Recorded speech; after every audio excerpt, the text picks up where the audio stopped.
What's up, everyone? Everything's Subaru here.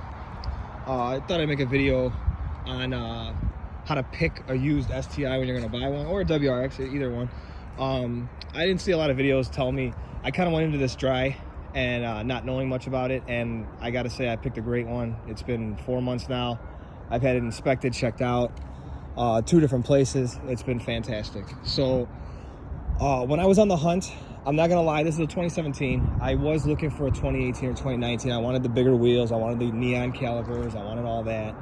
But I was open to like 2016 and up. You know, I just wanted, the main thing is condition and the miles. So I ended up finding this one at CarMax because I tried to find a few at dealerships and they just don't have any. They don't have any, and I know a buddy at CarMax was telling me what CarMax does is they buy leases. So if you look at CarMax and you go to the type in Subaru WRX, they got like 130 of them all over. And they're not that expensive to ship to where you're at. I mean, I'm in Chicago, so it typically that's, you know, one of the places, if you're talking about getting it from California or getting it from other states, it's generally pretty far away. And they're not that expensive to ship, and you're only obligated just the shipping charge. But, you know, I mean, you can pretty much look at the Carfax, things like that, and determine if you want it and if it's worth paying the $200 or $150 or $99 or even free, depending on how close it is to you if you want to, you know, get the car. So I found this one. It was a 2017 personal lease. The owner had it for 3 years and it had 9,000 miles on it. So the mileage was fantastic. I was like, pictures looked great. Everything looked good. A few little touch-up spots here and there, but. So the first thing I think you should do is look at the Carfax. Trace the car back to the original dealership. So it'll tell you everything. It'll tell you, and if there's no Carfax, I wouldn't even bother. I wouldn't even bother, because with these cars, everything is so expensive. Wouldn't even bother even looking at it if there was no Carfax attached. So got the Carfax, found out the original dealership, and it was local. Luckily, it was actually a car purchased in Naperville, which is probably 30 miles away from the city. So called the Naperville dealership, confirmed the VIN, everything, checked it. One owner, had service records all attached to it every time the oil change was done. Had no performance parts whatsoever on the car. It was completely 100% bone stock, and we confirmed that with the service tech. Actually remembered this car and knew the owner. It was just a guy who wanted it for a weekend car, and that's obviously the truth because it only had 9,000 miles on it in 3 years. So that's the first step. Trace it back to the dealership. Figure out if any major service was done to it, because believe it or not, there are things that happen with these with new cars. I mean, that guy purchased it new. There are things that do come up and do happen, and that's something you want to know about. If the car was at the dealership for 5 months, you know, and it'll tell you that. It'll put it on there, you know, dealership service, and it'll put the months, the dates. If it's there for 5 months, you probably want to know why it's been there, and what you're getting yourself into when you're buying this. So once the Carfax checked out, called CarMax. This was actually in Schaumburg, which is about 40 miles away from me. They shipped it for free to the CarMax right down the street from my house, and that was free, obviously, because it was in state. Took like 2 days. Went there and checked it out. This was listed at $31,998, which is not terrible, but it wasn't the best. The used car market, with everything that's going on, seems to just be skyrocketing because nobody can afford a new car, nobody can approve for a new car, so they're kind of taking advantage of people with these used cars a little bit. But that's the price of business. So I looked at the car, and the only thing I found, I was able to get $1,000 off. The only thing I found, the bumper was cracked here. So if you can tell, whoever had it before me, he hit a parking block. And this lip wasn't on here, I added this. He hit a parking block of some kind or something, because it's cracked from here and it goes all the way under. So I was able to just patch that up on the inside. It was this clip was not here. Right here, so I had the dealership put that back in, and I had to just affix this back because this was no longer there. It was a little bit loose. It wasn't like rattling or anything, but so I was able to get money off for that. And then I did mention to him that there was a pretty big, it did have touch-up paint on it, and it's not rusting, but it's a pretty big gouge here. And silver touch-up paint on a silver car, if you've owned a silver car, you know that it's never gonna match. It's gonna stand out like a sore thumb. This is probably the worst color to touch up. So I was able to get $1,000 off of that. So it was $39,998, which is basically $31. Looked at the wheels. The wheels were all in good condition. The car was clean. So, and it did have a wash pass from one of our local, Delta Sonic is the brand. It had a wash pass sticker here. So the guy was taking it through the wash regularly because the car was clean. You could tell he never waxed it, like hand waxed it, but hey, he took it through the wash. The wheels were clean. The only issue that it had was one of the wheels has got a pretty good had a pretty good gouge in it. Down here, it's a little harder to see, but one of the wheels had a pretty good gouge. I just got the gray touch-up paint. That's not the biggest deal. The gray really takes gray to this. You almost can't even tell. I mean, I'll have to show you. I'm not sure, just in case there's anybody out there, because this has the setup with these is the wheel setup. I'm trying to find the exact. So this is what I bought: Rust-Oleum Fast Fix 2-in-1 Universal Gray. This matches really, really good. I mean, that's probably one of the best to match. So was able to get that and match that up pretty well. There was a few other little spots here and there. You're going to have spots like that. Rocks are going to hit. But overall, the wheels were in great shape. No curb rash, besides that one little spot. So got the price off. Next thing I wanted to look at was under the hood. So I wish I would have done this right after I bought it, because I've done so much to this car, but I can give you an example. This is exactly the cleanliness that this car was under the hood. Now, I've added everything. I've added all the parent stuff, the intercooler cover, the strut bar, everything I've added. But the actual condition, like how glossy this was, the intercooler had very few fins that were bent. I mean, I think there was a little patch up here and that's it. There's like 3 fins that are bent on the whole thing, which is like unheard of, because this thing, you know, if you look at some of these and they're used, it looks like people just take it, like throw rocks at them. I mean, I don't know where you're driving at, but I mean, for you to be getting the whole entire thing to be completely covered, I don't know what you're doing. But yeah, so you could tell. Look at the engine. Dealerships now do not clean the engine bays. They just don't take the time to do it. So when I looked at this engine bay and I saw how clean it was, and I know CarMax didn't clean it because I saw other STIs that I looked at before this from their lot, and they were not like this. So, you know, you could tell the owner took care of it. So that's the second thing. Look at the engine bay.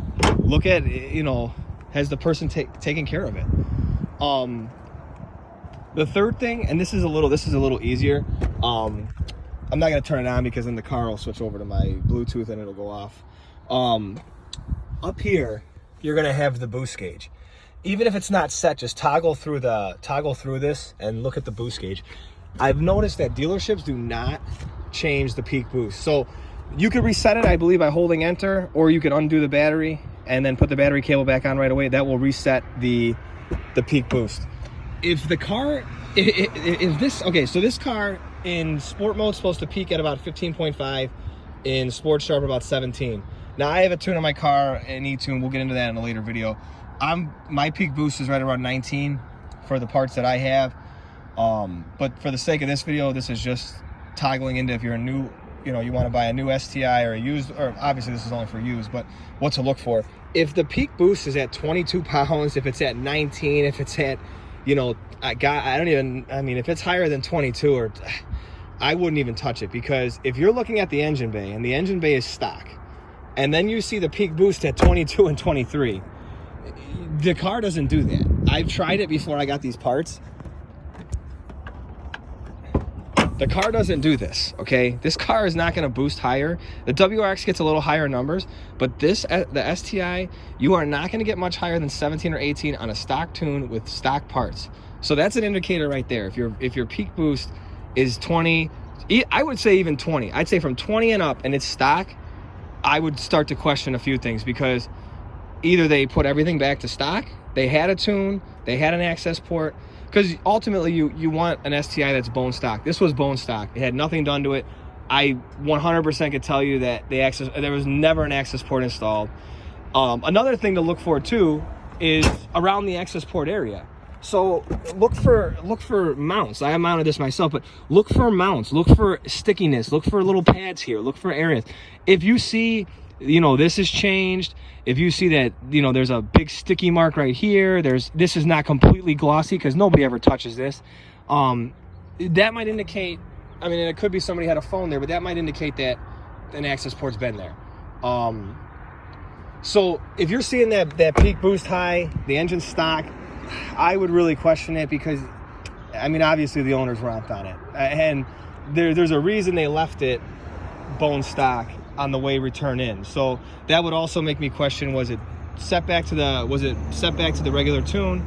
Were the parts put back on just in a hurry because the person didn't care and wanted to get rid of the car? So you got to look at that. CarMax, what they do, which is great, is they give you a 7-day money back guarantee. So the first thing I did when I got this was I obviously test drove it. The clutch felt great. That's another thing.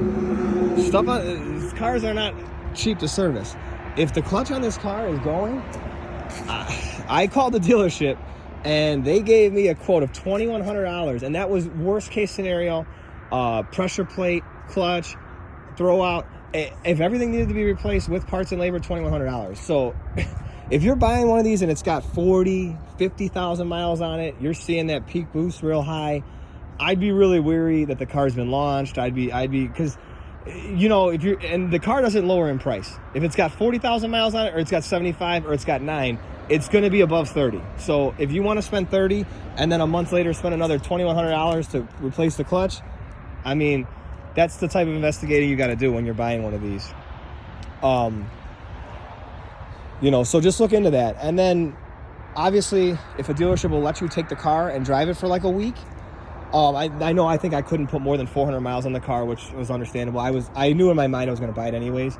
I actually took it to the dealership that it was purchased at, and I told them I was seriously considering buying the car, and I told them, is there a way that you can check the fluids, check things? They did an oil change for me. It only cost me $60. Like I said, in my mind, I knew I was going to buy this car, so it didn't really bother me that much to pay the $60.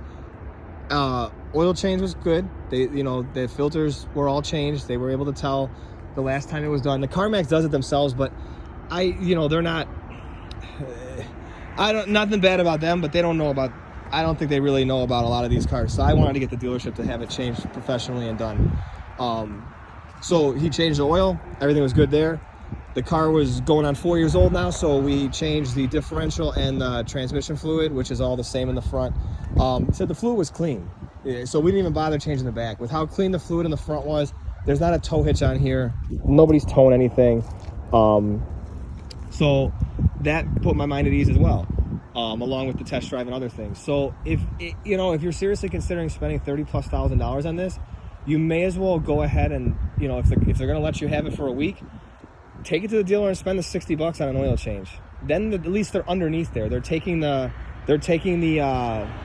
skid plate off. They're being able to look at the header. They're being able to look at everything underneath there, so they can tell you right away, hey man, there's bolts missing on the downpipe.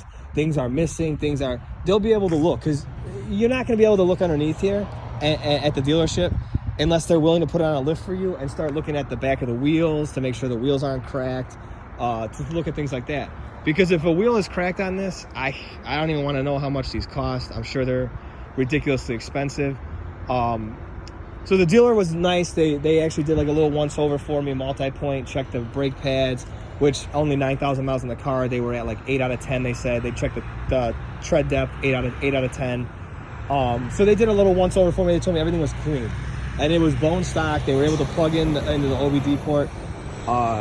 They were able to check. Nothing has been tampered with. So I purchased the car, and I never looked back. I've done the Cobb access port, the intake, the exhaust, wing stabilizers, diffusers, mud flaps. I did the front lip, did the spats on the back. I was able to find a black hood scoop on eBay, replaced that. Just thought it looked a little cleaner. Did the emblems, did the lip. So those are the main things. Sorry this video got kind of long, but those are the main things I would look at. Cleanliness of the vehicle, inside and out. Carfax is the number one thing. Trace the car back, call the dealership, give them the VIN, make sure there's no open recalls, make sure there was no extended service, make sure the car wasn't in and out of the dealership. Just because there's no accidents on the car doesn't mean that the car wasn't at the dealership for months on end. So, I mean, that's something you want to know. Just because a car is new, just because a car shows no accidents on the Carfax doesn't mean that, the car was in good, healthy condition. It wasn't a lemon. So check that. check the engine bay, look around, you know, look around, take it to your dealership, ask them to do a multi-point. If you take it to a Subaru dealership, if they give you a test drive or they give you a couple days to drive around with it to see if you like it, it can't hurt. Just take it to the dealership, have them do a multi-point inspection. Have them say, hey, does anything look amiss? I'm really considering buying this car. You know, I pay you the $60 for the oil change. It comes with the oil change, the multi-point. Can you go ahead and do it for me? You know, and then check that. Look at the peak boost. Question it at the dealership. You know, you might be able to get a lot of money off for things like that. You tell the, you know, you could pull up the specs on Subaru. It's not a secret. It's not hidden. They tell you what the peak boost is supposed to be in this car. So if the peak boost in there is 22, and you're showing a piece of paper that says it's only supposed to go to 17 and the engine's stock, question it. You know, because like I said, parts are not cheap for this car. You know, and another thing, before I was purchasing this, I got the prices of everything. I said, how much does a clutch cost? How much does, now obviously you can go to a performance shop, get it done for less. Obviously I wouldn't put a stock clutch back in this. If the clutch went on this, I would obviously just get a stage 1 or something. I wouldn't go to stock. You're paying the same amount, you're getting a much better product. Now I wouldn't go like a stage 4 or nothing, but like an XD dual clutch, but